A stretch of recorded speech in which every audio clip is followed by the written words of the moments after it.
We have Donalda on the phone and Nikisha's on the phone or on the computer.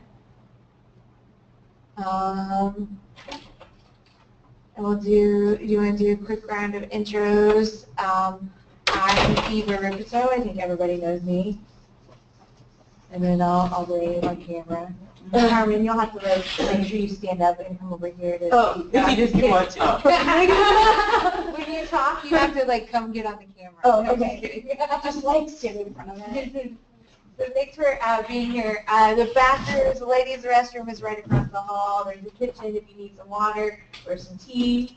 Yeah. So thanks for coming to the Oregon AFSCME Portland office. Mm-hmm. I'm Carmen Ellis. I am with Child Care Resource and Referral in Multnomah County, here in Portland. It's good to see you again. Welcome back. Hi, I'm Leanne Green, Executive Director for the Early Learning Division. Nice to see everybody. I'm Janet Doyle-Smith, and I am on the Early Learning Council. I'm Elizabeth Underwood with the Early Learning Division. I'm Sue Miller on the Early Learning Council. Cheryl Collin, I'm Public Affairs Director, Early Learning Division. Yeah. On the phone, you want to do introductions too? Donalda Dodson, OCDC and Early Learning Council. Good morning, Nikisha Knight-Coyle with the Early Learning Division. I'm the Director of Early Learning Programs and Cross Systems Integration.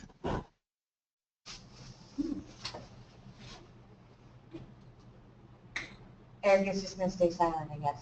I can say hi if you want. This is Erica Guerrero, and I'm the Communications Assistant with the Early Learning Division. Yes, thanks for your technical assistance too. Yes, I am that as well. Awesome. All right. So I guess we'll just jump right in with the best beginnings.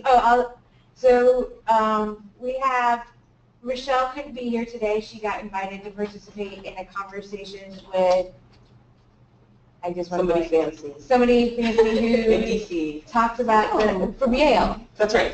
Yeah, about the preschool to prison pipeline. Mm-hmm. So she's hoping to report back to us in January about the conference call that she was able to participate in today. And then Sadie was traveling, and I'm still tracking down a few other people to try to get them back involved. So thanks for being here on December 20th. We know it's a hard week. Yeah. So Janet and Elizabeth, do you want to talk about the Best Beginnings survey? Yes, we do. Elizabeth's going to give more of the details, heart and soul of our process, but basically we've been trying to have some kind of intake questionnaire survey used throughout the state of Oregon since maybe before most of you were born, it seems to be like. And there's always a challenge with this. So the reasons we wanted to do this was to have a consistent measure across all of Oregon with similar questions or the same questions so that we could, for one, have some common information. There was a presenter from OHSU who said, well, we could say how many pregnant women are using drugs? And we say, oh, a lot. Well, what's a lot? Well, we don't know. So how many children are born too early? Or, we don't have any concrete data. We just know intuitively. So one of our things is to have some data. We don't have a database, which is a bit of a challenge, but we think there are ways we can collect this. It will be used through all the hubs and healthcare providers. That's the goal. So it's the Oregon Health Authority and the Early Learning Council who have been pushing this. And I think we've had 15 to 20 people give us input. We know that we haven't asked all the questions. One of the goals is that we ask some questions, and then the families don't have to keep repeating over and over again. But we also know that every provider and hub is going to ask some additional and different questions that are specific to their local situation. And I think that's Yeah. a good, So, or it's a good for a Tuesday morning. so of course the context for this is Senate Bill 5507, where we have these three provisions in the budget notes around establishing common outcomes and outcome measures for state-funded home visiting programs. And what Janet just referenced, identifying characteristics of all programs that, regardless of model, and establish common data elements for those to use. And then the professional development piece, which is develop a professional development education real system for home visiting programs. And of course, the budget note came out of conversations between the ELD and the Oregon Health Authority leadership on how best to really integrate home visiting within early learning and the health system. The intent of the budget note was, and I'm going to just read it to make sure I get it right, to ensure home visiting and early learning program success in reaching children and families in need of services through integrated early learning, health transformation, and home visiting systems. So the Best Beginnings Committee, of course, was charged with leading this work that was staffed both by the Oregon Health Authority and by the Early Learning Division. In May, an interim budget, or rather an interim report came out, and that was delivered to the Early Learning Council and the Oregon Health Authority Policy Board around describing kind of the work of the work groups and the progress that's been made, and it had a dashboard of metrics that was also shared. So this is really our chance to catch up to you and provide you with an update, particularly around the Family Support Questionnaire, which you have in front of you, and the outcome measures. So this started off as the agnostic screening tool. It's been referenced that way. And it was really, as Janet said, 15 to 20 people from the Oregon Health Authority, PSU, Early Childhood and Family Support Research, from Healthy Families, from Public Health, HealthShare Oregon, and it's based on validated questions that are already in use in the health and home visiting venues around Oregon, like the NVQ, the New Baby Questionnaire, the McNee Home Visit Entry Questionnaire, and the Family Wellbeing Assessment.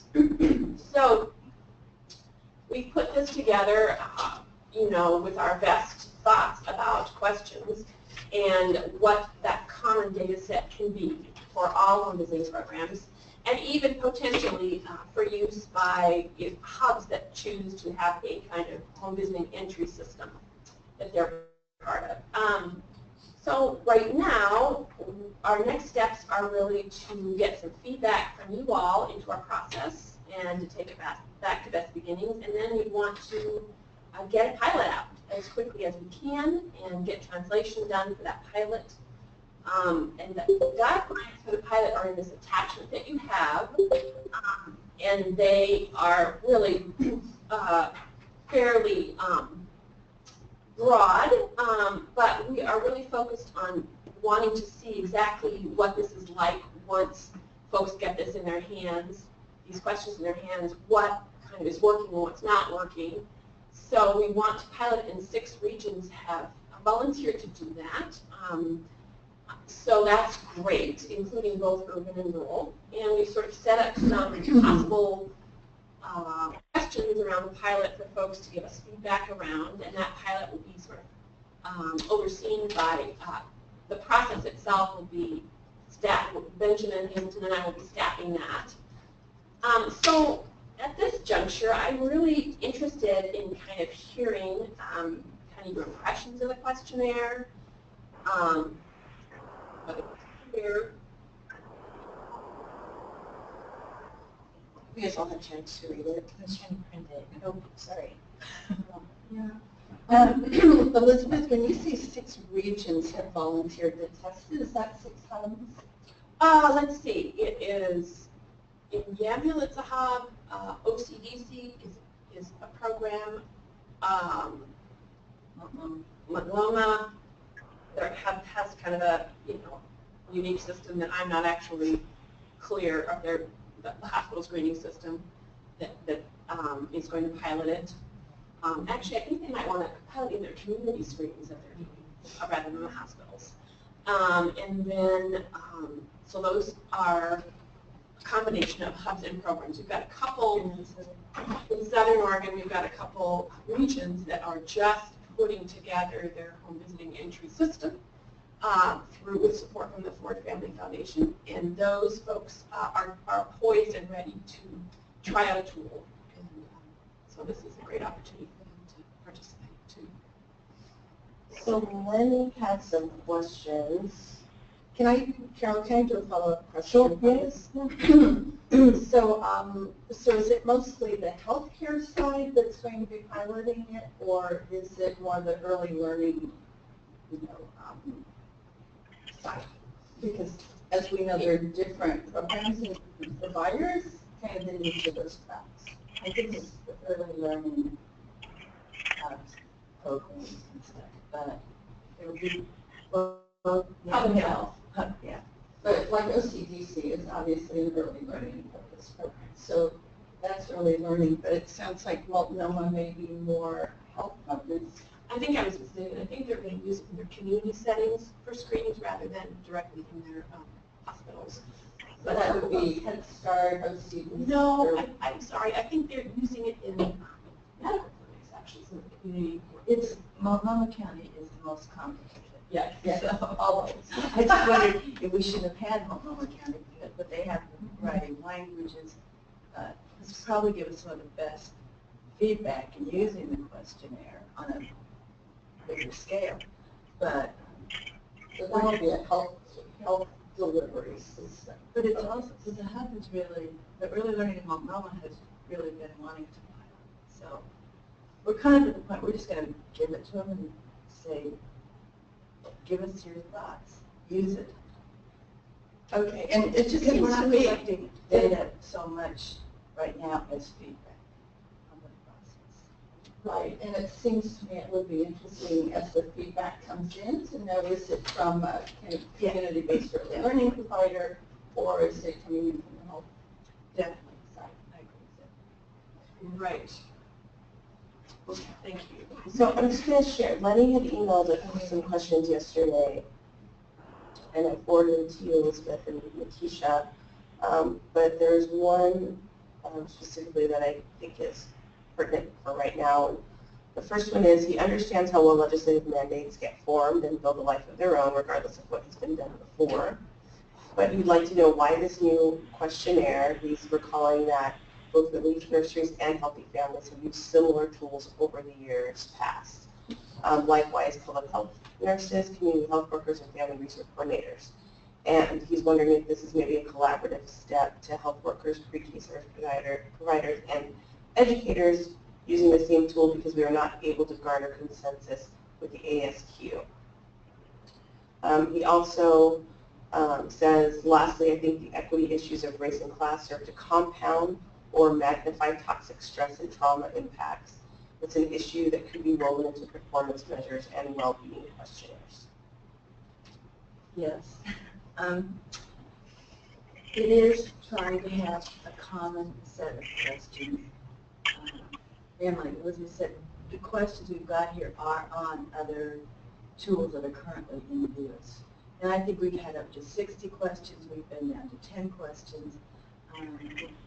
But like I said, we would like to be able to have some format to give, I think it will give us ideas of what services and opportunities are available in one county versus another county. It can help us with where we put our investments, trying to equalize a little bit more the opportunities across the state, because right now it is just a lot of report and impressions.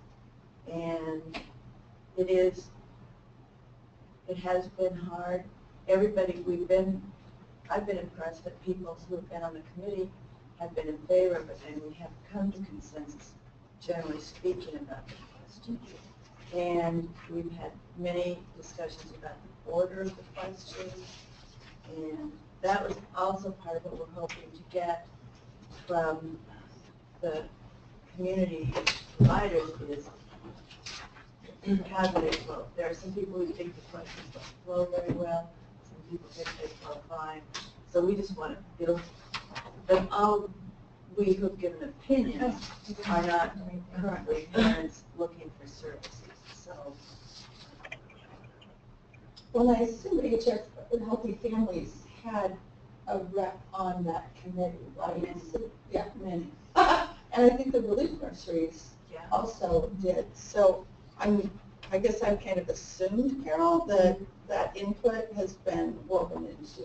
One of the complications is with the budget note, you think you know what it said. I thought I knew what it said, and then when you delve down into it, it says more on some stuff and less on some stuff. So, for example, it says state-funded home visiting programs. Well, the only state-funded home visiting program is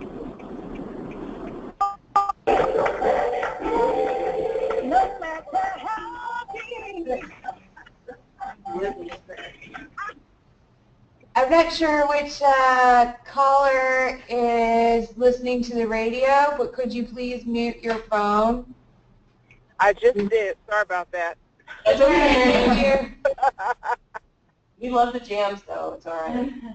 No. I switched it from Bluetooth to my ear thing, and I didn't realize by doing that it was going to put the radio back on. Sorry about this, lady. Trying to liven up the meeting. Happy holidays. So there are programs like early intervention, early Head Start, and other programs, visiting nurses, who use home visits as a service delivery strategy, but they are not mandated to do only that kind of service delivery. Whereas Healthy Families is a home visiting program. So we've gone back and forth on who does this include, who doesn't it include. There's federally funded early Head Start, there's state funded early Head Start. Early intervention is federally funded, state funded. The public nursing is a lot federally funded, but there's some state funds. So it's been a challenge to figure out who we really are dealing with. And so I think we're kind of saying out of goodwill and common hope to be better that people will participate. I don't think we really have any authority to require anybody to participate but Healthy Families. Is that At this point. at this point? So he had one more. So I just want to read him to make sure he's in the record since he can't be here. And I also forwarded this on to Elizabeth and Nikisha. So something he said was, one more thing that came to mind was the opening instructions to the HV Family Support Survey. While I know it comes from law and professional reporting responsibility, the last line in the shadowed box at the top may be troublesome. And then he shared the word and tone reflect the decades-old curse of child welfare in Oregon, where the judgments about child rearing conditions were usually made by white middle-class folks. Lots of race and class transference issues can get tangled up in child protection decisions. I don't know if that's necessarily a question or a statement, but Yeah, I was sorry, I sent the wrong thing to Janet to get printed. And So I think to that end, I think that we want to just read the last page. However, if you respond with an answer that makes us worry that you are in danger or a child in your home is in danger, we may need to share that information. right. And so I'm guessing he thinks that's pretty subjective, considering the warmth. So that was our best effort to address the issue of informed consent in terms of mandatory reporting of abuse and neglect. And if we don't put it on there, whatever entity is using this will have to provide it in some other format. So, Or they won't, and then that would parents get the impression that they have to answer. I mean, yeah, we didn't kind of really want to have it, but I don't know how we don't have it. And parents don't have to. By the same token, I think when you get into a state program and you feel like you have to answer, your kid won't get. So, do you want me to read what it says really quick so that? Elizabeth just, Oh, she did one of this. Sorry. That's okay. so I'm wondering, as you look at these questions, which ones would trigger them? Have you done that analysis, Elizabeth? I think in the conversation it was around the drug and alcohol questions. Okay, so where are they? I mean, why don't we look at them to get a sense of that? So they are on page 3. They're under the next blue box, which is kind of also the our effort to repeat. We are not required to form your answers to teach us child welfare unless your use causes abuse or neglect to a child living in your home. Can you give me some sort of background? This is really new to me. Do people very commonly check, yes, they are using drugs, if they are?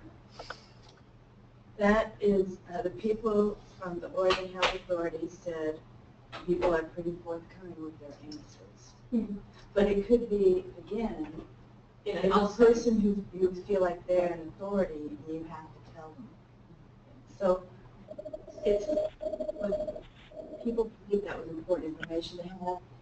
There's no way to say, are people honestly answering or not honestly answering, but people felt like we had to have those. Ask those questions. And we went back, is alcohol a drug? Is this a, so it was, we put a lot of that out of our. So I have a question. I'm trying to separate the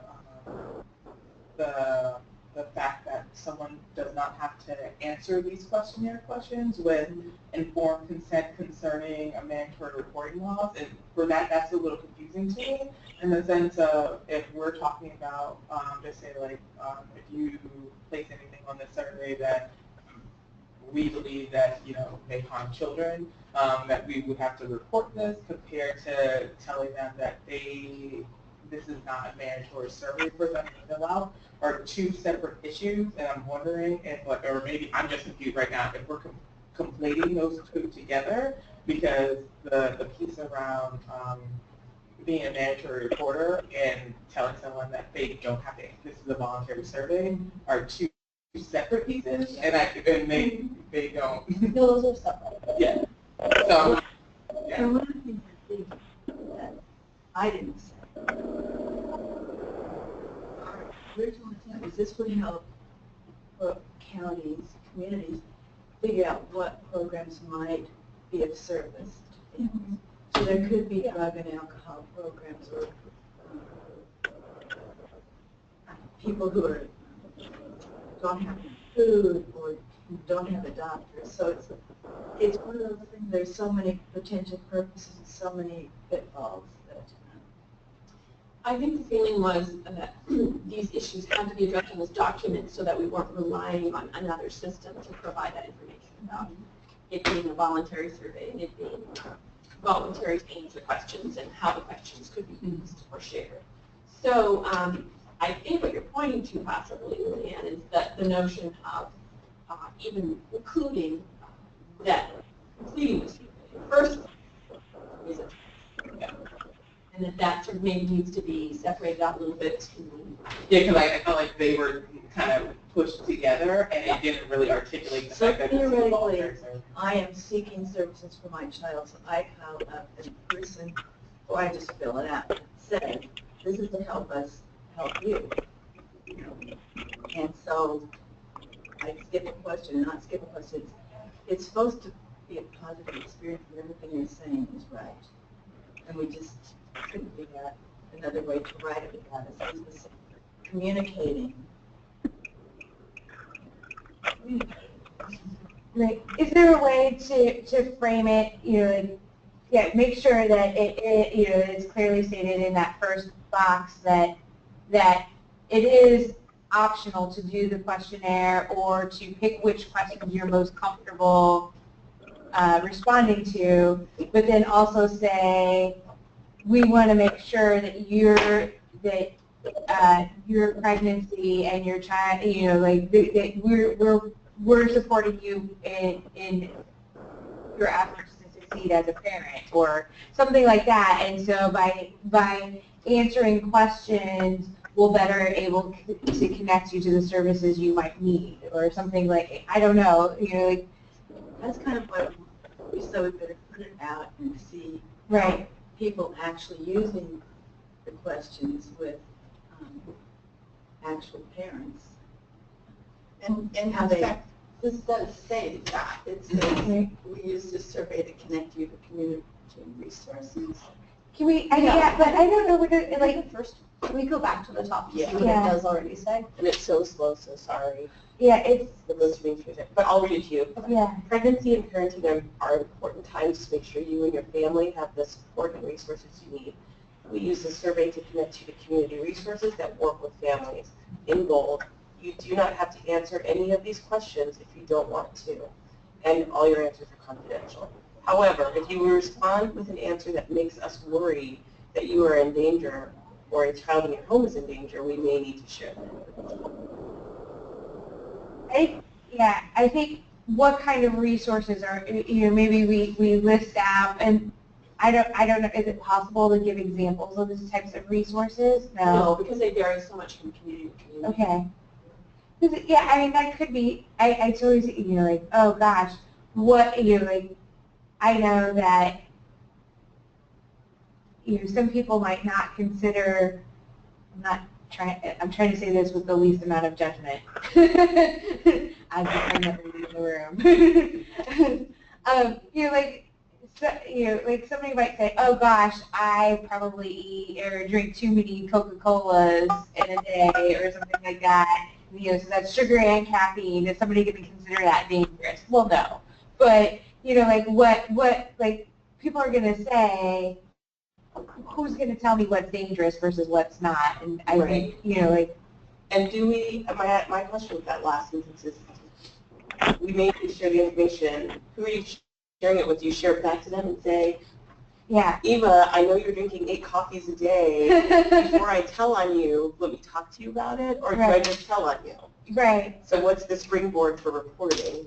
And I mean, and the thing is, look, even the ambiguous nature of that last sentence, the fact that, like, if you identify something that needs to be reported, you have to report it as a mandatory reporter. There's no, like, saying, I may or may not if something is identified as reportable. So it's a little deceiving in the fact that there's a choice that we may need to make if something is, if that's supposed to be the kind of the warning around being the mandatory reporting aspect. Right. So, well, and as mandatory reporters, you're told to err on the side of caution. So even if you think that it might be a chance, I think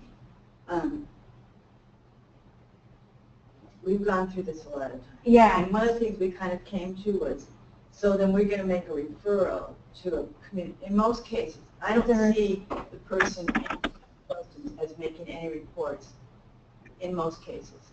Of course, if someone is saying, I am right now so drunk I can't drive and I've got kids in the car. right. That's definitely a low level of. My thought, and I could be wrong, but my thought is we would make a referral to Healthy Families or Early Head Start or Babies First or the food bank. And then they might take it a little bit and ask more. We're trying to take enough, not too much, if that makes sense. Right. So, and our direction. You guys, can you guys make sure you're on mute on your phone? Whoever caller 2 is.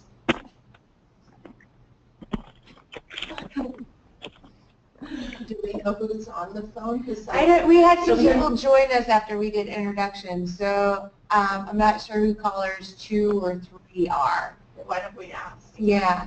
But they don't know. If you who else is on the phone? Yeah. If you joined a little bit late, so we did our introductions earlier, and so we had a few people call in after introductions. Do you mind telling us who you are? We know Joyce is one.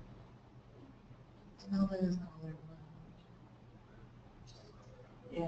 I just moved themselves on mute and then we're like, wait a minute, fuck. Okay. Okay, it'd be something Keep going, like Janet. Keep going. I try to unmute or mute myself and then I cut the line. And, you know, Yeah. there's too many buttons. So, I mean, I guess now we're grappling again with the things we've grappled with for a year. What is going to give, what are the questions that are important to, as soon as possible, connect people with resources in their community? Of course, in Multnomah County, there's many more resources available than in Ontario or Burns or Lakeview. So we also, But I assume this information is on the current questionnaires that people are asking, right? Healthy Families has to say the same thing. The Relief Nurseries is the same thing. So this isn't unique or no, in fact, one of our members took those common things and identified the questions that were on all. Right. So I think that's important for us to keep in mind also that, you know, this is really a compilation of what's already out in the field and just trying to say, let's pilot this. Let's see if this works so that we can start getting more common data collected and then see if that can simplify it as a system. So I just think that's I have a question about the question that asks, do you use alcohol and street drugs? I find it really interesting that those things are put together. Right. One is a legal substance, and the others are, would read to me as all illegal. So to me, that feels very judgy, to be blunt. Like, if I was, like, I drink alcohol, but I don't use street drugs. But if it's one category, if I read that, it sounds like you're asking, like, it's almost like, are you... You're conflating You're putting them together, and I don't want to be identified as someone who uses street drugs when I'm pregnant, so I'm definitely going to say no, because to me that's like a whole other level of Drug use. Like, that's a whole other... So yes. And it's illegal, so I'm worried that, like, now I'm you're hearing, I'm telling you that I have a child in a home with illegal drugs. So And I'm missing the opportunity to tell you that I have a child in a house where I might have some alcohol problems, just something that's more acceptable. that has been 2 questions. And then marijuana is legal, but it's listed here. And so I think I agree. I thought the same thing. I think it's okay to list it, but I don't think the question in itself is a form of judgment. We're saying alcohol and street drugs are the same and should be in the same question, and they're not. Yeah. So that's well, it's just like, what if you're using Valley?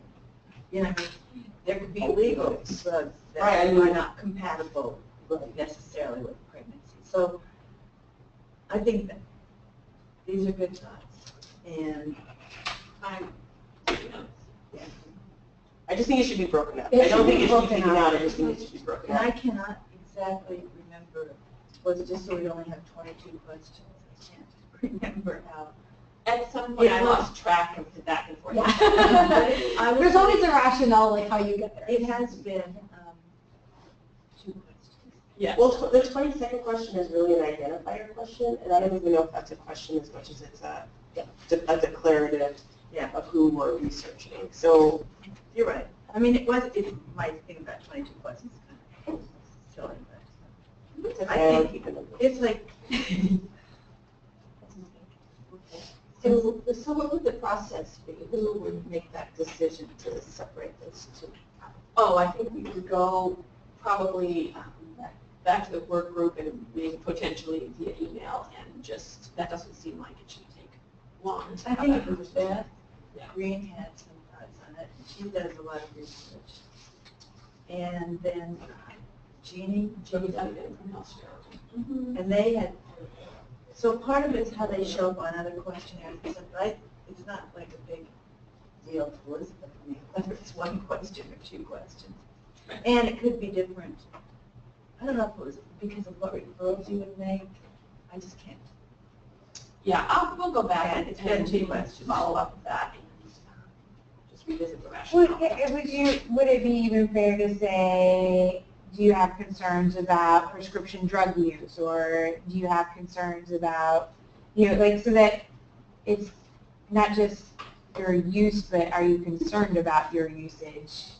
I don't know, like, is that? But then we don't want one or the other, because they might be like, yeah, I use them, I'm not concerned, so I'm not checking, yeah, I have concern. Exactly.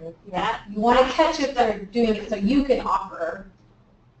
Yeah. I know what you're saying, I thought about that too. I'm still a little bit stuck. Can we not call them street drugs? Yeah. That's just, there's something, Yeah, it sounds really like. Well, you know what, I agree, and that's like you're from the thing. street. Yeah, You use drugs. exactly. You're It from sounds the like street. you're It's like just you're like a hoodlum if Yes, you're using them. yes, like it's Yeah. too.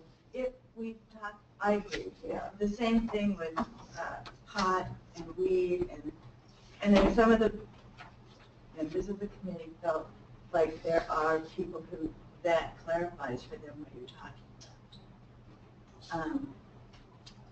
You know, I think we should bring that back up to. Yeah. Yeah, because I feel like the piece around that is the, if someone just working in a field that deals a lot with that, if someone is trying to disassociate themselves with an issue or a problem, where it's kind of like us versus them, like, oh, those people out there that's using that, that's bad, what I'm currently doing right now, that's okay. So again, like, what could possibly be universal language that articulates, like, regardless of where you're at, if you feel like you're overusing or you're getting to a point where you're using this and you really shouldn't, like, what would be that question that would elicit an answer that would help us provide them with that next referral, rather than, like, having ambiguous language where people may, like, kind of, because when I hear street, I have never heard of a survey that utilizes the term street drugs, in this type of field, like in this type of survey. No, I think it's off of the family well-being assessment. But doesn't mean we can't have our own language. So I think you're pointing to, some areas that really could be strengthened in terms of language, and we will do our best to take those back and address them. And maybe on a tight timeline too. Can I get back to the initial comment, which was around Lenny's comment around kind of the mentor reporting piece and how that's framed up at the beginning? I heard both the suggestion that that language be clarified in terms of voluntary participation in the questionnaire and voluntary answering questions, but I still heard concern around the language, but do you have some advice around better language to reference mandatory reporting? Well, I guess for me, it was just a piece around making sure they were clearly articulated, like those Yes. were clearly articulated, and the fact that the survey is going to be used in order to help support you, your family growth. If there's any particular, we're all mandatory reporters, and as mandatory reporters, you probably said this if you're talking to students or families, like we're mandatory reporters, and if there is something of concern that is identified in the survey, then like that could be something that we can report. That would be something that we would have to report. Because I guess like my piece was at the very end, it was like whether or not we're going to report that as a mandatory reporter, like you have to report that if you identify that as a concern, and we don't have that judgment moment as a mandatory reporter to say, yay or nay, we're going to report this if we feel like there's a concern. So most of the actual questions themselves would not prompt mandatory reporting. It's the conversation that it elicits where that information is. Yeah. Can we be clear about that? That the questions are about providing services, and that in addition to the responses, the conversation that you have, Or if those things just need to be separated. If Yeah. the survey itself is not going to prompt anything that would move somebody to, as a mandatory reporter, is that like a component of the dialogue that happens when the survey is being administered? Because again, like it separates out the actual survey and then the conversation that you have to use of the survey, and pleasantries and things of that nature that would go down when you're trying to administer the survey. So I'm wondering if those are possibly going to. So this is Nikisha, and I just wanted to take a moment to chime in here. Some of the discussion around using the questionnaire as it is, I think it's really intriguing, really interesting. However, a lot of the data elements in this questionnaire are also designed to be used and embedded within whatever questionnaires currently exist within the programs that are going to be administering them as well. So we're talking a lot about sort of mandatory reporting, informed consent, and how are we getting some of these pieces in. The programs that are going to be administering this, some of them might choose to use the questionnaire as it stands, but many of them, again, are really going to embed the data elements that are included in this questionnaire within sort of the body of questions that they already ask a family that comes in the door. So I just wanted to toss that out as a consideration as we're having this discussion right now. I think I was good vacation, that's all true. And I also feel like, I mean, I've just been wanting us to get this out and have actual people ask actual questions or fill it out so we can find out by users, because all the comments that you guys are making are very good, and they're not like unique to the whole process, and I think that it's just a hard thing. I do have an additional question. I just due to the nature of this group, we're always talking about access and opportunity. So since it's going to be a pilot, I don't know how, like you said, there were 6 counties, six regions that were going to engage in this.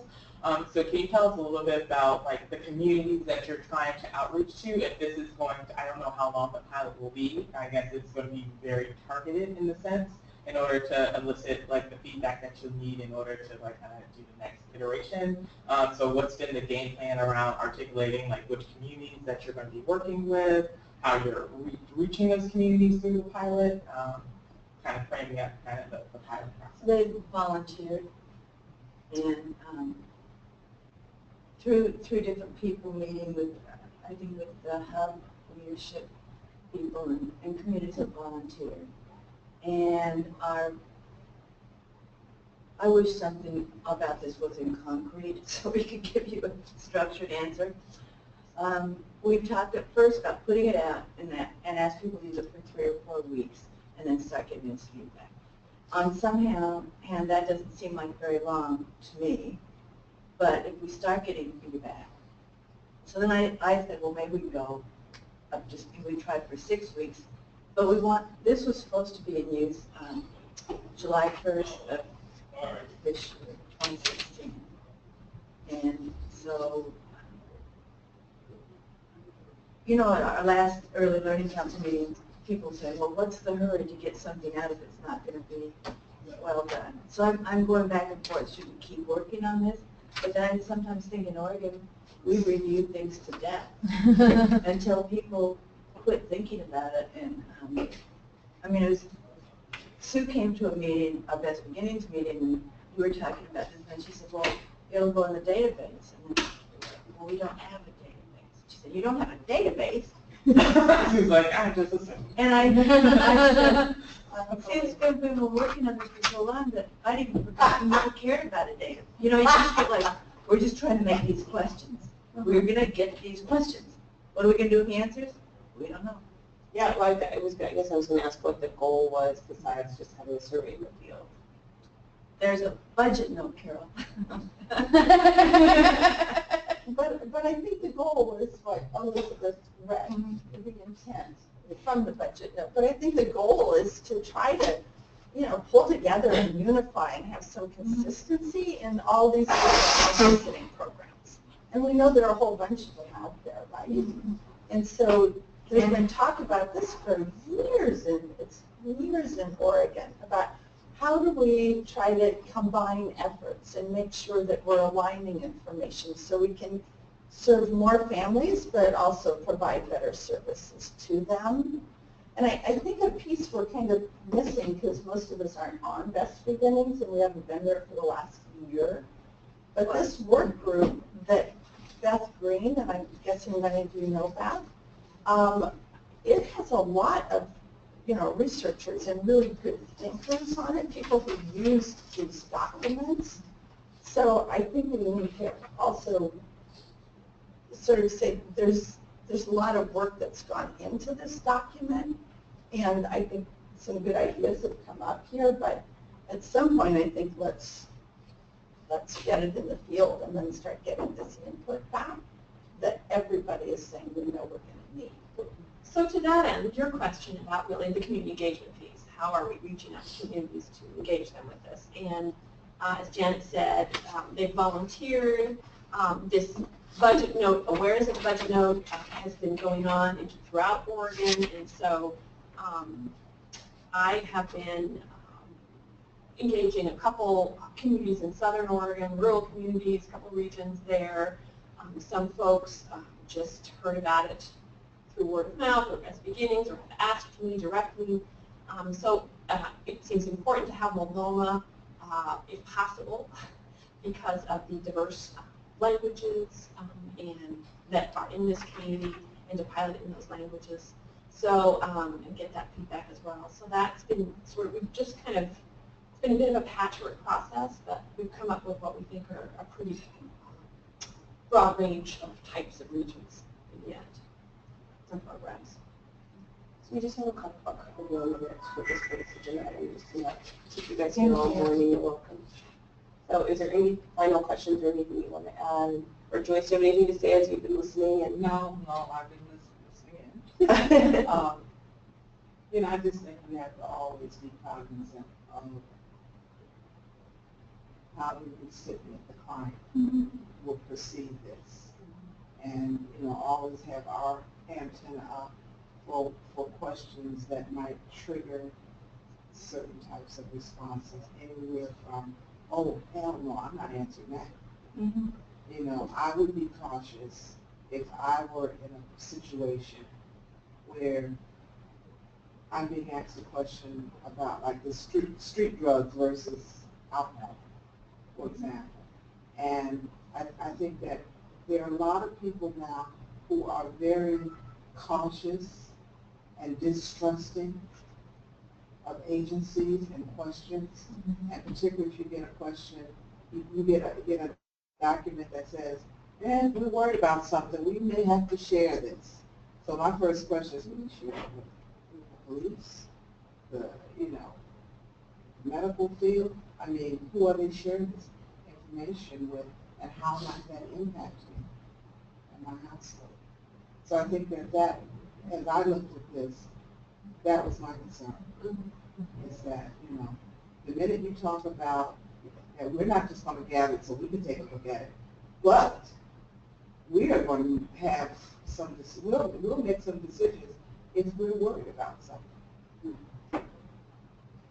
So that's my concern, is the whole sharing of the information. And you're right, and then I keep trying to remind myself that, so for example, a child birth to 3 could be eligible for Healthy Families, Early Head Start, or Early Intervention, or Babies First. Now, Multnomah County might be the only place where you could actually be eligible for all 4 of those. And so part of that, our point of this is what could you be eligible for? Now, if you're in Eastern Oregon, you might only have one option. It could be Healthy Families. And I don't know. And it's voluntary. People are coming wanting services, and we want people to know what services are available. And so maybe that's part of it, is like, do we have a supplemental, like when somebody does this, here are examples of services in your communities that we're trying to figure out what you might need, so that, so it's not in this box, but services in your community or resources in your community and work with families.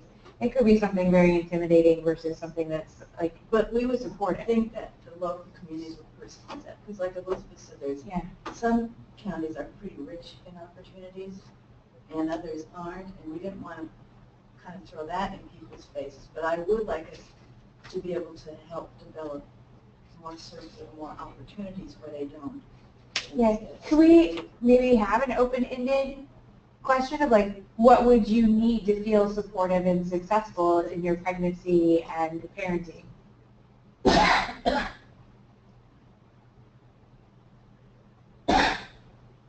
You know, I think that happens in the interview, in the conversation with the clients. I mean, my experience at the Relief Nursery is that a huge part of the value of the questionnaire, whether it's Helping Families or the Relief Nursery questionnaire or Early Head Start or all those different programs out there, it's the relationship of the interviewer with the person. Right. So, and they're all mandatory reporters anyway, so right. This isn't triggering that. So I think this is trying to be really data-driven and hopefully establish kind of a baseline so we can start figuring out what data can we collect. Well, I think if we're trying to also figure out what communities need to better support, like, and sometimes that might not get recorded in those individual conversations, but if this is like the beginning of like what we're going to do for a database, having like one open-ended question about what do you need to feel supported and successful in your pregnancy and parenting, you know, like, and then I think it also goes to like, you know, the questions 11 and 11, like, are there children in your household under the age of 6, and do any of those children have special needs, and do any of those children have medical conditions? But we don't differentiate between diagnosed or I think there might be something going on. You know, so like that's another key area where we can collect some data. Like, are parents actually getting the, you know, screenings, or, you know, and maybe that goes bigger than what was intended. But like if we're trying to actually connect people to the services that support them, and making it less intimidating, like, what do you think that your child might have a developmental disability, or do you think that there might be a medical condition? It doesn't have, like, so that, oh, this parent needs this, and that's going to relieve some stress to help them succeed, you know, and be less stressed in their current pregnancy too. There's something, these, and I don't remember the tool, are related to stressors. Right. And because I was saying, well, we had a 7-year-old kid, but at a different category of stressors. Right. Birth to 6 is,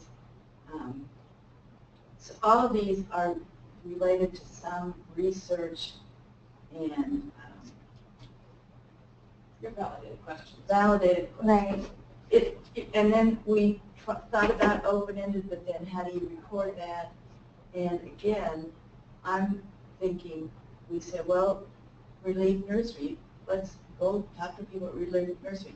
They're going to ask you more of those things. Right. Healthy families, they'll get more information. We're not wanting the person. And the other thing is this, in a health clinic or a WIC, it might just be handed to a parent and filled out. Mm-hmm. So without someone asking the question. So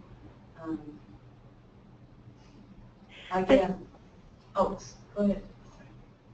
No, this is Denald, and I'm not on the committee, but as I've been listening to the discussion, since this is the equity committee, it seems as though some of the principles about equity and also trauma-informed as far as we interface with some of our populations, we need to take some of those principles into consideration if we're going to get adequate information from our survey. Does that make sense? The survey is a tool, but the way it's perceived by the audience that we are addressing it to will impact how they either fill it out or don't fill it out. And I think the equity issues will come to play in that. Part of it's from Lenny's statement about in the past, a lot of our questionnaires and our approach were from white professionals. It's our opportunity, I think, from the equity committee to say, okay, what are some of those equity principles or aspects that we should look at to help facilitate a better uptake on utilization of a questionnaire? Is that too much for this? or not appropriate? No, I everything's think that's what appropriate. we're asking right now. I wonder if there's a way, like I understand that the data-driven need to have a survey so flat, but I wonder if there's a way to have a guide with the survey to help guide the people that are asking the questionnaire. I think there could be. But that has that feeling of parent first as opposed to the data we're trying to collect. Right. Well, I'm almost fearful that unless people are very well trained in like guidelines and that they're administering it in the same way. Like I think back, I worked at the Portland State Research, and so I did phone surveys, and we were very specifically trained on every single questionnaire that we asked, and like had to be, you know, completely emotionally removed from it, and you know, so we were, you know, and we were trained on how to respond when people weren't sure, you know, like, so that you're not beating them. And then we did have some surveys that had open-ended questions, and so those did get put into sometimes, you know, they would be collected into the bigger database, and we would be limited to how many characters or whatever. So there's a way to do it, and then you just have to separate it out to do the, I mean, you all know that. But, and so I think that, I'm wondering what that fine line of like validated questions that have come from what the way we've always done things versus like how to get to what families really need for support and success across the board. And like I look at this and I'm like, oh, well, me, I have no issue answering any of these questions, but that's because I got it easy in life, comparatively, you know. But I can see how some people might have some reservations, especially given that, you know, well, what does this mean that somebody's going to say I'm putting somebody, myself or somebody, a child in danger, and you know, I don't know what might trigger that, other than the conversation. I don't know. It's just it can be very intimidating. Agreed. I think that the work group's effort was really to try to address as many different venues as might make this sort of user-friendly to engage a lot of different venues, and those venues and the tools that they currently have to use or prioritize, to get reimbursement to use, etc. So we were kind of dealing with trying to find a balance. I just had another thought. I sat in on a CLE for lawyers on reforming criminal justice system to provide social wraparound services and stuff like that. And they did follow-up surveys, or they would do surveys, I think, that were kind of similar to this. But they actually did ask, what do you need to feel, you know, like to get you out of this cycle? And then, you know, the most common answers were, stable housing, knowing where I'm going to get food, childcare for, you know, so I can get a job, kind of, you know, those kinds of things. So, yeah, I think that there probably are some validated questions that might get to those things too that exist in the world and other places. That was specifically Kentucky that had those questions, so I don't know. And I know that you don't want to scrap it, but like maybe put it in the queue for the version 2 or something. Yeah, and to get, I believe that was the novel that asked that question. I'm wondering how, I know that the communities that they're volunteering, but I'm wondering how, like, in support of the pilot, in order to elicit some very specific feedback from different communities, how do we help target communities that say, like, you know, we know this is going to be maybe a 3 to 6 week pilot, so what are some specific communities that we would really like feedback from around just saying once this document is translated, what communities are we seeking feedback from that's going to help us with like kind of the wording, whether or not this is landing well, What are some possible cultural aspects that we need to take into consideration when we're thinking about different groups in administering this, so we can provide support on the guide. So the pilot can provide that, some of the feedback that Denalda referenced earlier, to help us in the next iteration of the articulation of the plan. So I'm wondering, like, what should be, like, how are we framing that so that when the pilot goes out, we know that we're specifically targeting certain communities in order to elicit very specialized, feedback to help, with the next iteration of the survey. Well, one of the other factors, and you would know, is hubs are in different phases of development and have different feelings about how much more they can take on. So that's kind of why we went with the volunteer. And I guess I feel like it will kind of be,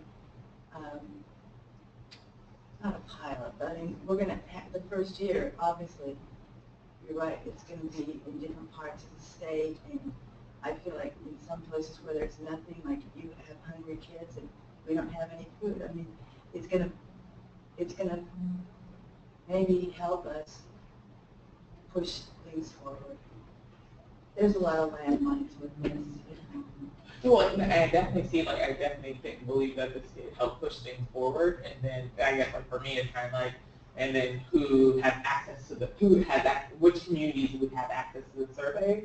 So I guess, like, if this is the pilot and the intent of the pilot is to, think about how we're tweaking it for the next version or getting feedback, it's, within a short pilot, how are we kind of tapping into certain communities in order to get that feedback to help move this along, as quickly as possible.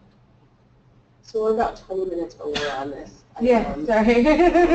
Just for respect of people's time, I'd like to just move to the next. Thank you. I'm glad you're paying attention because I was like really, I'm thinking around, but I'm thinking about outcome metrics. Well, we've only done the survey. I know. And we've not done the outcome metrics. So I Maybe you think guys can, maybe people can just email us that outcome metrics would be even longer discussion. right. So Eva, as the chair of this fantastic committee, we can either continue with this first work session, we can move on to our charter, and I think Martha's going to call in at her time. Okay. But it's completely up to you, your discretion. Can we do a little, because has everybody read the outcome metrics, or do you want to do a quick overview? I've read them. I've read them. Although you guys have read them. Yeah. So do you want to table some other stuff on this agenda so that they can, because we've only got about 50 minutes. And we left. have, well, we don't need quorum, right? So. Yeah, we don't have to vote on any of this. Okay. So, What were we going to discuss on the 211 update? it's just an update, which can be easily done in January. Can we or do that via and then email. like text Margie? Yeah. Okay. We'll do that. I have to email it because my phone is dead. Oh, okay. Or maybe, is Erica in the same building as Margie? Margie works in the south. Hey, Erica. Yeah. Can you email Margie and tell her we're going to table her item until January, please? Yeah, so just let her know that we'll ask her to present in January as opposed to today. Yeah. I will do that right now. Thank you, ma'am. You're welcome.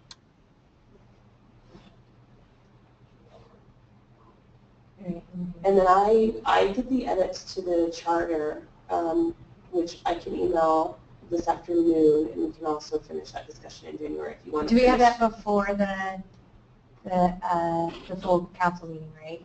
Our next meeting is the 17th. And the full council is the 26th. Yeah, so we have some space. Okay. Yeah. So if it's okay with you, they can have the Yeah, let's do allotment that. of the time. Okay. The rest of the time is yours. Have we seen the redrafted charter, Carol? I will email that later on this afternoon for everyone. She has a printed copy. We have as many copies. We're as a continuing work in progress. Yeah. I think that we had a couple of outstanding things To keep talking about a little bit. yeah.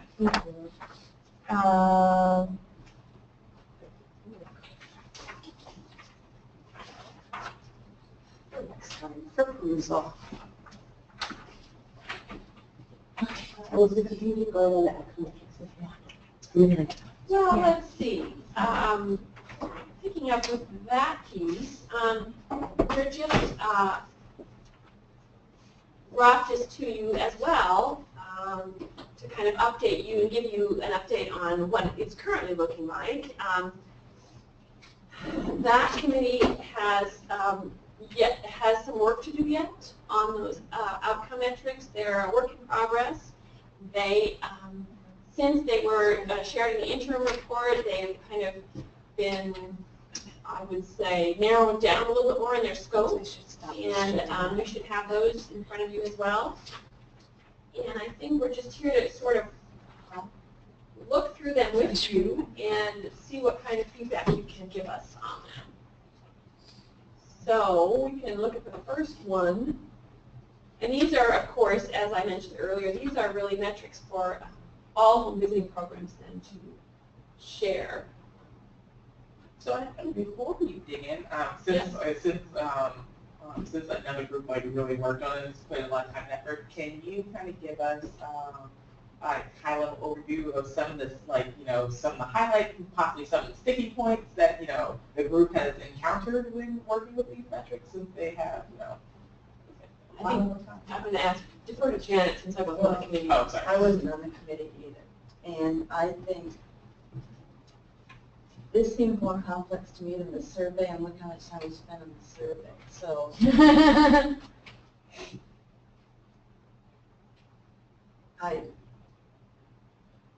well, that's fine. We can just go through. I was just wondering if there was like any.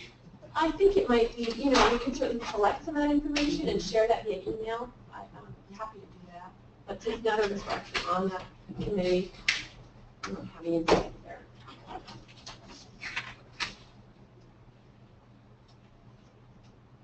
So, I mean, I guess if you look at number 3, the open-endedness of number 3 is it, you say mothers are primary caregivers. That's, I think that number 1 was, well, I know that number 1 was where they were asking for the most input. The other questions are easy. I was trying to pull it up and I did a quick search of your documents and couldn't find it, but everybody's seen your documents now. Sorry because it goes so slow. It's full at night. There's nothing that exciting. I was like, oh, that was not what I wanted to do. Sorry. No worries. I don't think there's anything else I wouldn't have to share. So you're saying number 3, Janet, or the first question is the one that the committee was looking for the most. improve cultural adaptation, offering equitable access to culturally and linguistically diverse services. Can I go back even further? Sure. What is the plan for the data system for this? Oregon Health Authority is working on a data system for their home visiting programs that I know Healthy Families is hoping to build a bridge line to so that we can share data that way. That work has been in progress on that database or data system for a number of years and is still a work in progress. So there's been a lot of effort, but it's not ready yet. Is it funded and is it going to continue to be funded?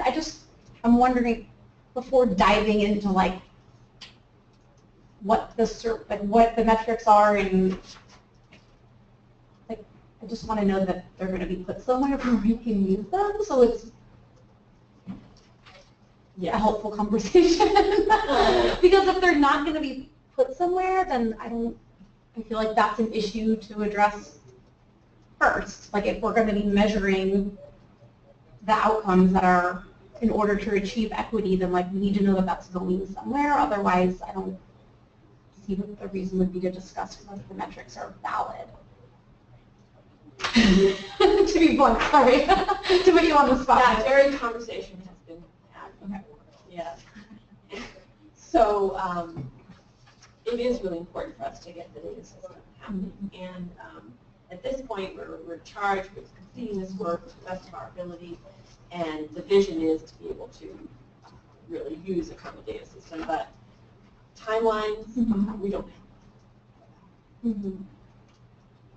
So maybe that's a conversation, Eva, for the committee separately. Yeah. Because it seems very valuable to have this information. Okay, thank you. Thank you for what? I mean, I appreciate the work on this. I'm not trying to like invalidate the work on it. I think this is amazing. So, It's been, and that you're continuing to work on it and persevere like through this work and like giving your time to it. And kind of, I can see that you're pushing and advocating for it to happen and for there to be a data system, which we all in the room seem to understand we should have. this is a flashback kind of to what Lenny asked about. We just did it. You know, he said so because everybody isn't using the ASQ. This is on the questionnaire. But the ASQ questions are different than these questions. You know, it's not meant to replace the ASQ. It's the survey, intake survey, is a different. Survey is great.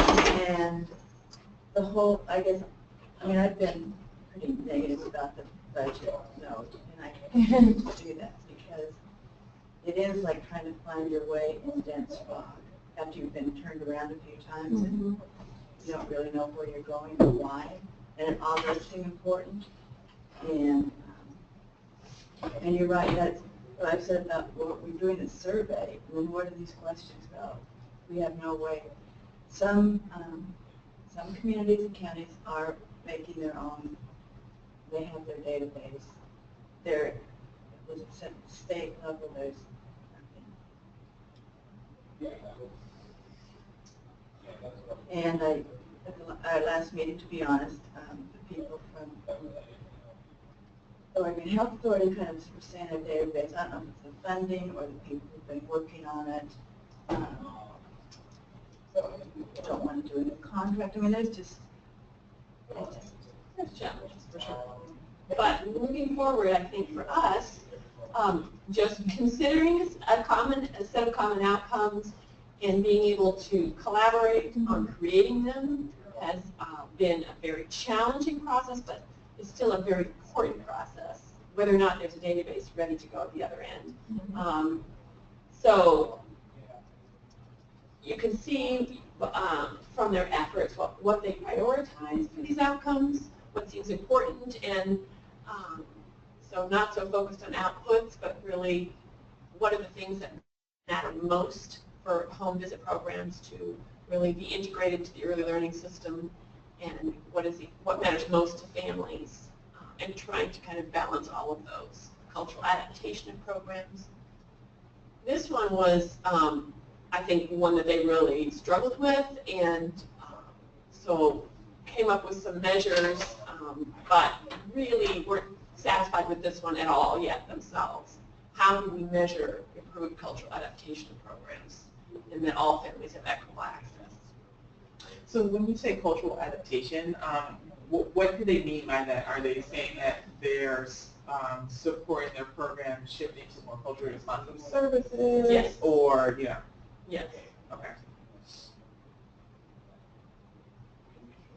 So the first So one, maybe instead of adaptation, it should be responsiveness. Because just for the word, it it doesn't correspond with kind of terms that I normally would hear used. So I'm wondering if like the level of confusion may come up looking for the cultural adaptation. Even though I've heard the term before, I'm more likely to hear culturally responsive, culturally sustaining services rather than cultural adaptation.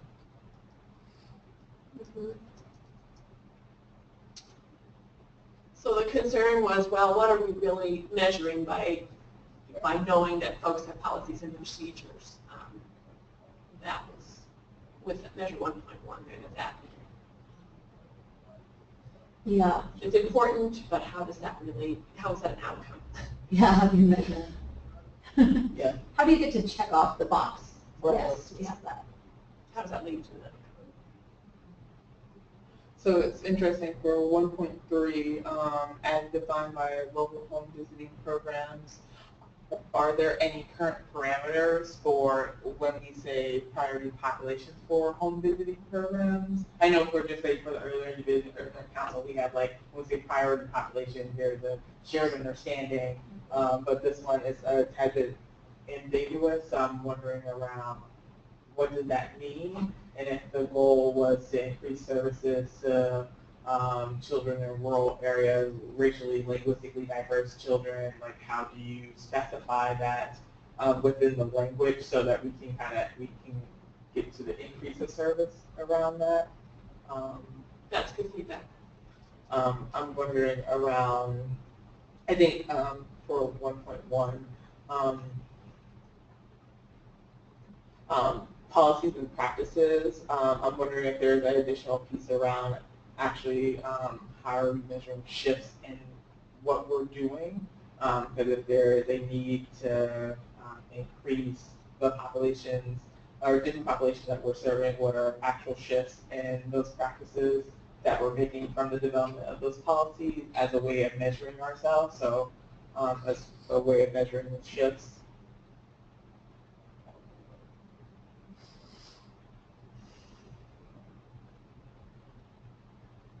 Should we move to the second one? Any other feedback around these? In policies and practices, I mean, like, are you planning on having like some bullets of like what those could be, you know, so that if somebody's struggling to figure it out, like, you know, examples, you know, staff trained on implicit bias, staff, you know, like staff, you know, that includes staff supports as well as, you know, what are you doing when you're out and engaging families? This is Danelda again. Could this relate back to that tool that the Early Learning Division is using on institutional racism that references policies and procedures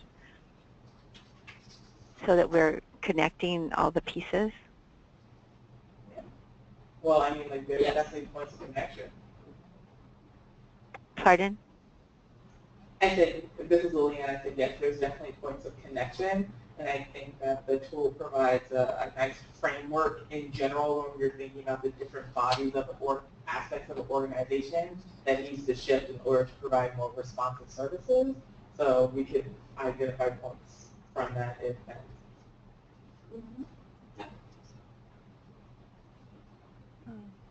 To be honest, on a lot of these things, I would like the language to be simplified and more clear, and like outcome and metrics are two words that kind of bother me because I don't think I would like us to be at a 5th grade reading level, understanding that when we read it, when I read it, it's what Carol understands it to be, or Eva understands it to be, and I feel like a lot of this gets into the institutional, high-level language that it seems, you know, when I look at them, I go, gosh, I even went to college some, and it's just not clear to me what this exactly means, and I cannot put it into a simpler sentence myself, but I feel like it's not all understand. Well, you're welcome to share it with my team, and we can help do some of that work. Who's going to use this? I mean, this isn't a 5th grade user, right? But it's not necessarily about the idea that somebody is in 5th grade, but it is about the idea of accessibility for all communities across the board. And so just as a personal aside, when I came to work at Early Learning, my background is on education. So many of the things are written for people who are deeply seeking education. Some of the work that we do around Spark, that work is entirely too heavy for even the people that work in our office, much less the people that we're trying to get to access it. And so if you want folks to be swayed by what we're doing, we have to be able to get them quickly and in a way that they are understanding it. And like Jenny was saying, a word like metrics, well, what does that mean? You know, The first definition of dictionary has to do with meters, you know, rhymes. That's the first. And then it has. So it's about accessibility, and the term fifth grade or sixth grade level is just about the writing level of it's just about writing level. It's not about necessarily education. It's about how to be able to access information. Right, and I'm just suggesting this isn't a document like the questionnaire that's going to go out to families. But it will go to different parts of the state. It will go to programs. If you look at Where English is not the primary language. Or English is the primary language, and this is just government speak. government, I mean, if you look in some of the smaller, like Healthy Families, or early, a lot of our programs, the people who are delivering the services for tribal interpreters in the community aren't as highly educated as the people who wrote this, in my opinion. Well, I think also when And that doesn't sound right either, but. well, yeah. Well, I think I guess for me, it's as we're kind of trying to norm the early learning system with the definitions and the terms and phrases that we're choosing to use. It's kind of how do you build up a system towards that? Whereas like we probably know who will be accessing this document, and I have individuals that have master's degrees that will look at some of the terminology in here and be like, what does that mean? Or, so like how are we providing like additional access to, some of the terms and the ideas that we're sharing rather than, in trying to build that up in the early learning system rather than expecting them to kind of know them already. Because, if we look at diverse populations or priority populations right there could be 1,000 different, definitions of that. However, in this document, we're trying to build up that understanding and do it in a way that you can access. Thank you, and I think that's really good overall feedback to the committee around the way this is written. And as I said, I hope that you all are looking at the intent, generally only because they haven't really, they've still got more work to do to really fine-tune these, including surveillance language. But this is really good feedback to get them. I scrolled up to number 2. It's just going to take a while for go to meeting to scroll up to number 2. I don't know why it's going so slow for you. Maybe it's because it's coming from instead of the direct. I don't know.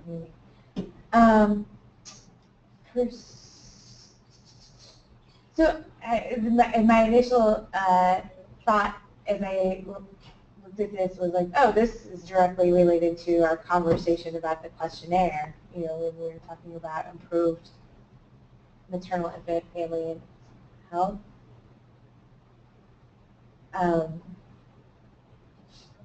I think, can we have a measure of positive, so we have percentage of mothers with positive rate. We don't have anything that's percentage of people reporting that they've, well, other than for depression, like, is there a way to like catch people who feel like that the system or the services work for them, that they were connected to something that they needed, other than, if there's the specifics, depression measures, but is there, I don't know, sorry. So like an additional question around like, did you feel like you received these services? Did you get what you asked for? Did you get what you said you needed? Because I think that's important. I think that people don't always think it worked out for them. They're like, oh, I went through all these hoops and they gave me what they thought I needed, but I didn't get exactly what I needed, or right. Mm-hmm. And I don't know if there's a way to accurately capture.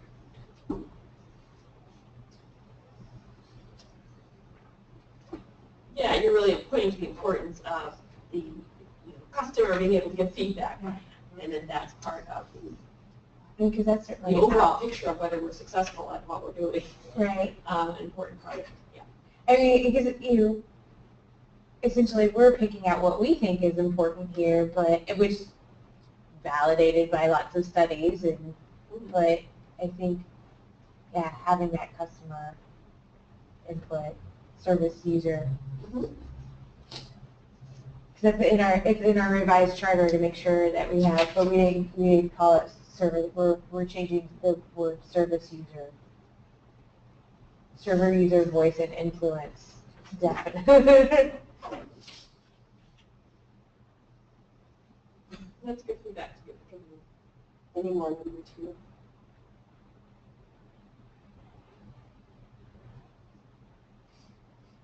Let's give it 35 seconds. Yes. Prevention of childhood accidental. So number 3 is prevention of childhood accidental injury, abuse, and neglect, and reduction in crime and family violence. Children live in stable, attached, and nurturing families free of abuse, neglect, and violence, which is kind of like it's definitely one of the ELC's goals.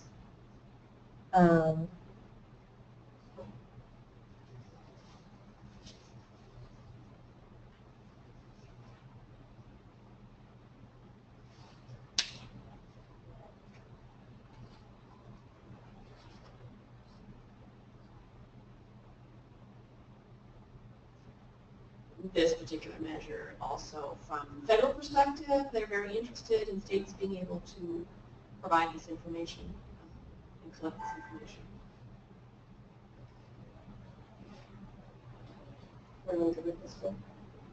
And these surveys will be entirely administered to mothers? Okay. Or Is that why you put primary care providers in there? Yeah, I think that's still what they're trying to.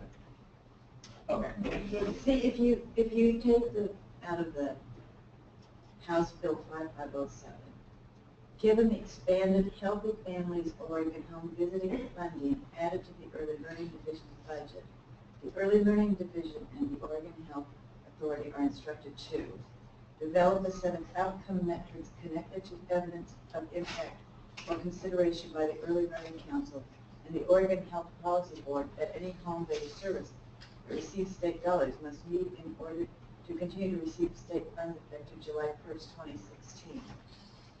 What does that mean? I mean, which means just, so I don't know, are they doing a survey? Are we asking?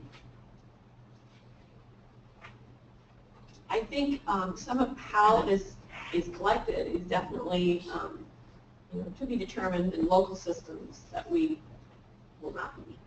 Yeah. And is Healthy Families the only program that's going to collect this? To me.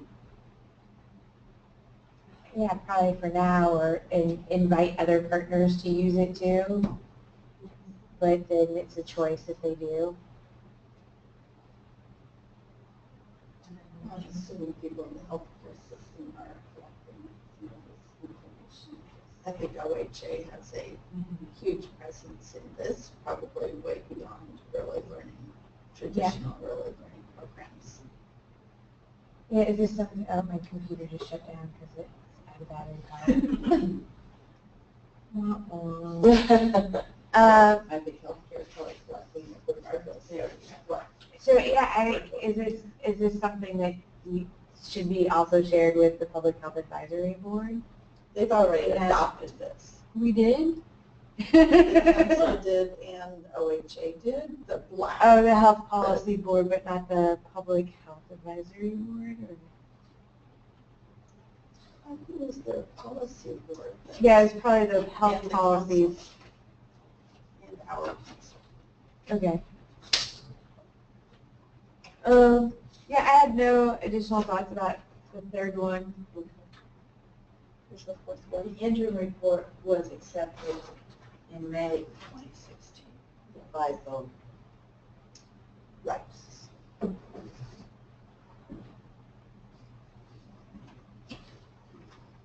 This one's around the developmental screening piece. Yeah. A lot of efforts happening already around that, so it's kind of That's focusing on college plans. So, is there a way, so especially, like, I think with all of the areas, and then I think about, just what I hear from child care providers as an example, when you're presenting to a parent, like, hey, I think that your child might need to get formal screening, or if they do screening in their setting, like, how do you, like, is there a measure to get to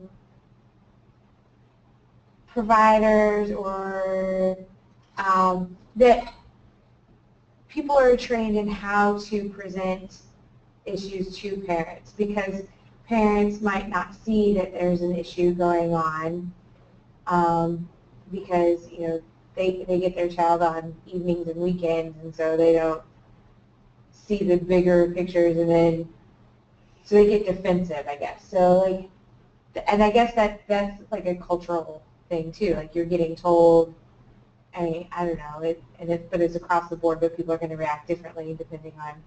So is there a way to get to that, like, not only are we screening children, but also supporting providers in being able to present, providers feel confident that they'll be able to present issues, or to talk with parents about the issues. I don't know if that's wrapped up in any of those. I think it's in the professional development piece. Yeah.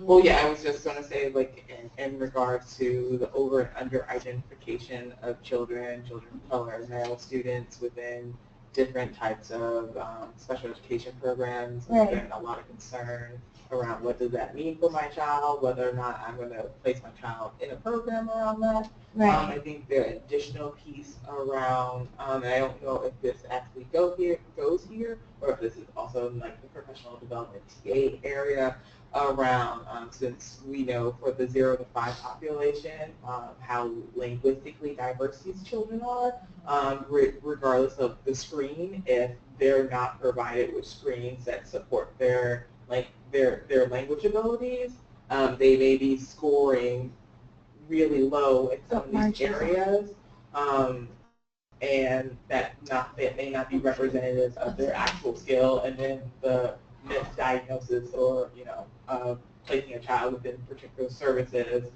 but just because, like, they could not respond or complete the tasks that were told to them within a particular language rather than another one. So I'm wondering, where does that?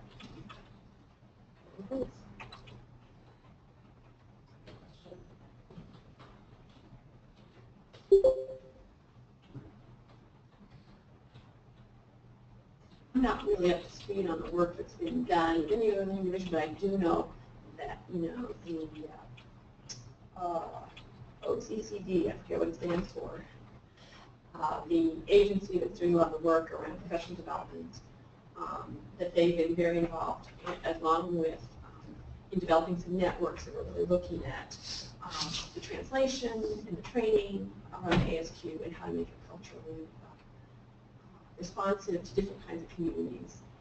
I don't know where that's at, but I know there's been a lot of work done around that. Well, I'm just wondering, like, how do we just specifically articulate that as a thing that we need to look at as a measure for us to ensure that, in order for us to, reach our goals, we need to make sure that these tools are especially linguistically responsive to the different communities, or we're going to forever receive information that's not going to serve us well. That makes sense.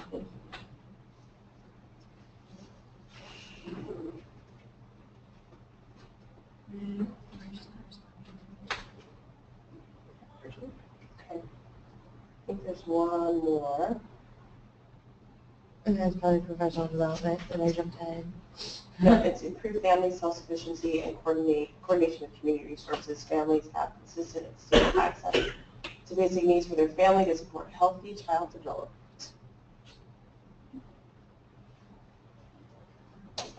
Ms. Goldman, this is not our friend today. No. There it is. Yay. There we go.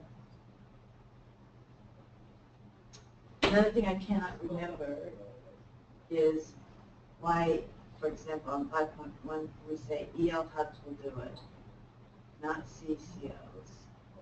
And then, I don't know, do you remember what? Because I would think that healthcare providers are also interested in children. Yeah. I thought that when we discussed screening tools way back. When you were a child. Yeah. When I was a child. Before I had children. we thought that screening for food security would happen. It was the most important thing we could do. Right, it was the most important and easiest question, and that it would happen at multiple points, so that, you know, CCOs, pediatrician, well baby visits. I'm trying to remember who else was on that. Oh, it was like somebody else was just talking to me about the screening tools committee that we had. It was Donna. So yeah, I think that would be CCO visits to everybody. It's not just. I wonder. Self-sufficiency and coordination. So this.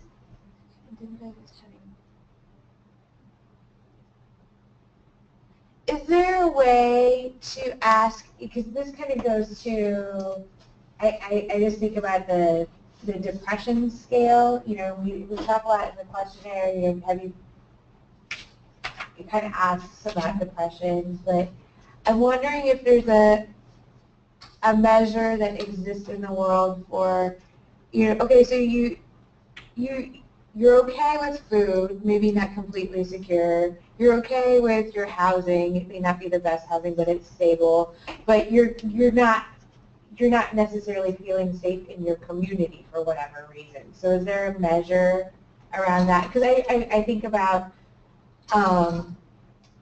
it was the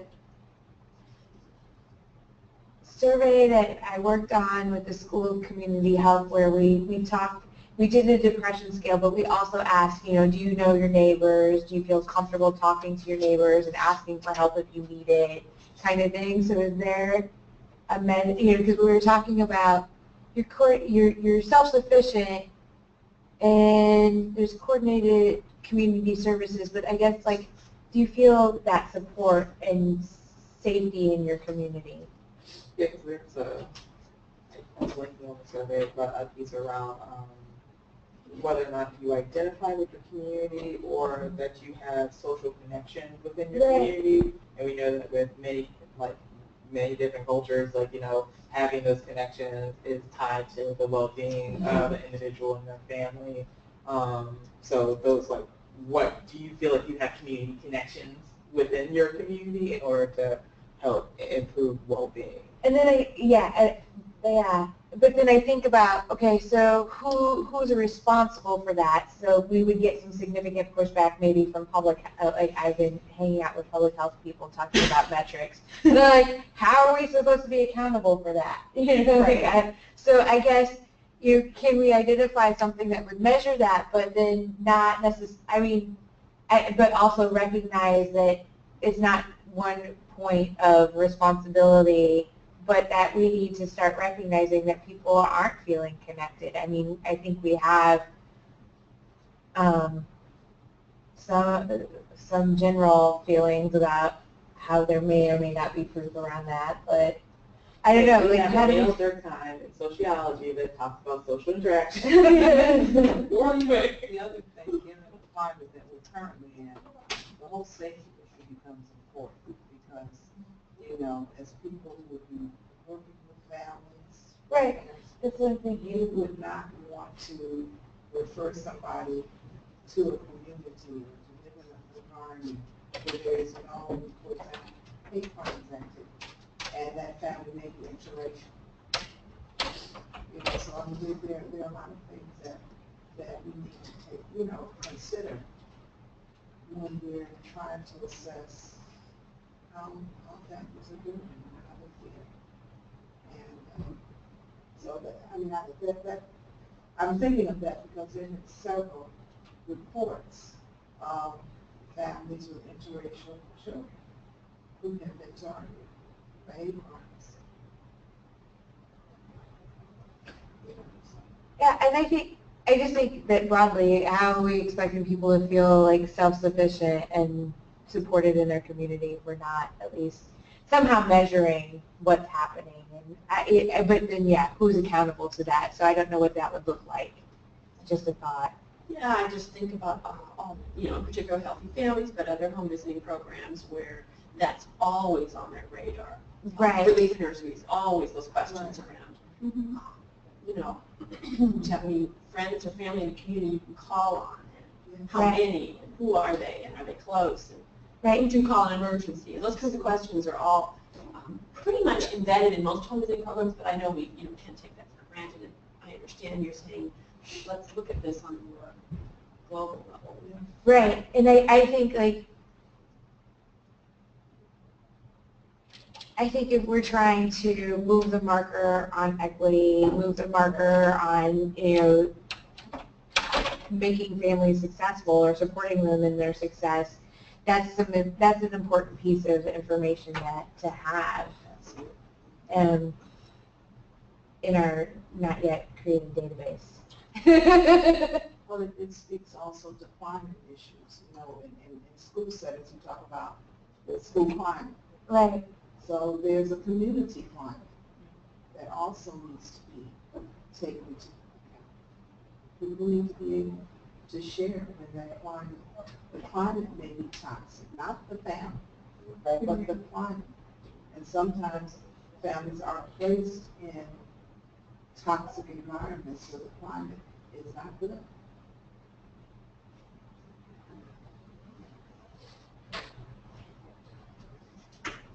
Just some simple things. Easy. Just 3 minutes. Holiday season discussion. I know. Why do we have this meeting today? I remember we were like, should we do this or not? I remember we were talking, and this morning I thought, we shouldn't have done this meeting. What's going on in the world? But I think it's good. I thank you, Eva, for that point, because I think it's important. And you're right. I don't know if this is maybe where it's going to happen, but Right. it needs to happen. And it needs to come up in conversations. You are wise to bring it up. Thanks. I think it's just, I get to have all kinds of conversations about this lately, so, and I think it's also helping me heal from all the other things that are happening in the world. The other part of me is that what I've been saying to friends, families, and anybody else who wants to listen, this is the time that we all need to be so proactive and active in trying to make sure that everybody is not consumed and overwhelmed by the overall global climate. I mean, we're talking issues that, and this is how I sustain myself, knowing that, just by, giving feedback on this, hopefully it will help to make some people's lives a little less, problematic. And so I'm glad we had the meeting because it kind of reminds us of what's important. It's really important. This is important. And I think for me, it's like from your two comments, it's that sometimes the separation of the community climate from someone's health, we can't separate those things because they're inherent in how someone grows, learns cognitively, social, emotionally, and I'm wondering how the use of that measure can help bridge that gap sometimes where we're like, oh, that's that's not really health. And I was like, no, that is health. That's mental health. And then putting into the mental and physical health. The trauma discussion. Right. Which ties to AIDS and all that. Yeah. Right. I guess last piece, I would say something about medical and dental. Oh, right. There was food security and housing, and then services. It says health, home, and receive physical, behavioral, and oral health care. Oh, yeah. Oh, under, In the second, But yeah. then Oh, sorry. They're measures. It's cool. don't all the majors don't tie Directly back to it. directly back to that. And Yeah, I don't know. Maybe it would be a 6. Like, are people reporting feeling safe in their communities? It doesn't really fit in any. I don't know what that is, but it would be really great. Well, that's sort of the spirit of your open-ended question. Like, Yeah.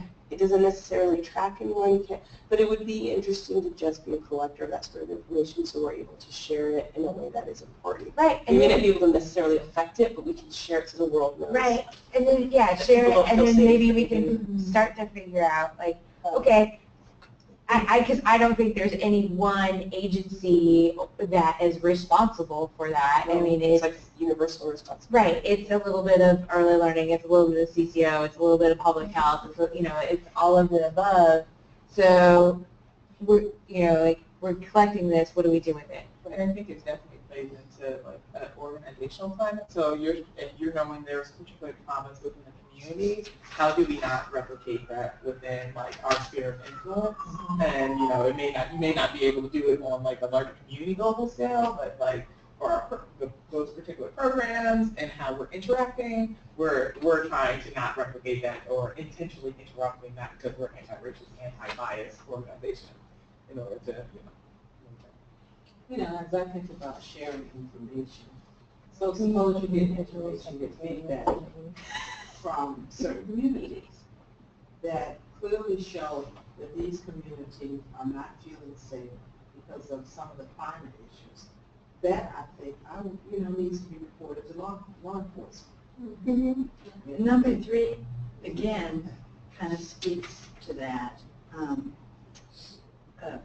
Accidental injury, abuse, neglect, and reduction in crime and family violence. Children live in stable, attached, and nurturing families free of abuse, neglect, and violence. Then there are measures. I guess that's where I don't know how they came up with these particular measures to measure that item. And are we talking external violence or internal violence? Exactly. This is looking like it's talking to the Internal. what's happening in the family, but what's happening in the community Right. that may be triggering some of this violence that you're seeing. So community could be weaved through all of it. It wouldn't have to necessarily be a breakout measure. So I have to be a stickler. We've got 6 minutes left 6 of minutes. You're giving this me meeting. And in hindsight, now we know that maybe visits from other committees might take the entire 2 hours instead of just 40 minutes. It would probably give you far more than you were hoping for. Put the word out there. If you come to this meeting, you might get a little bit more than you're looking for. But it'll be To be good. honest, Martha said, now will you just do this for us, do the questionnaire? And I said, well, yeah, how hard can that be? And I'm saying, boy, it's hard. I tried to prep you. No, but it's not this group of people, it's every time people sit down, Right. my experience, and talk about it, More things come up. more things come up and more things, and there's common thoughts. I mean, that I guess is heartening. We do all have some common interests and concerns, and it's just getting from here to there. Yeah. The muddy. Yeah, appreciate it. Thank you very much. Thank you so much. So I'll just quickly roll over what we are going to do for. I started to take notes. I was taking notes on my computer about what, for January. and then my computer died. Give it some coffee. Yeah. So what I have is we're rolling over Margie McNabb to do a quick 211 update. Yes.